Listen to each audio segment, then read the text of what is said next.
দেখুন আমরা ধুন্দুল ভাজি কীভাবে করি। আপনারা যদি ধুন্দুল অনেকেই পছন্দ করে থাকেন তাহলে তরকারিতেও খেতে পারেন এবং ধুন্দুল ভাজিও করে খেতে পারেন।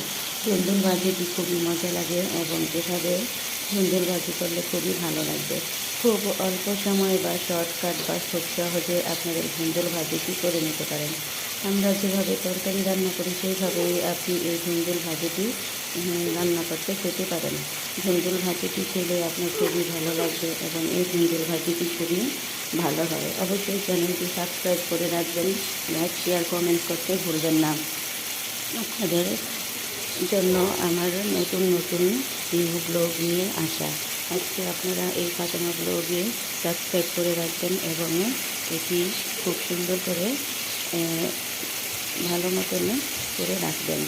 আসসালামু আলাইকুম রহমতুল্লাহি ওয়া বারাকাতুহু। সবাইকে ধন্যবাদ। অবশ্যই চ্যানেলটি সাবস্ক্রাইব করবেন।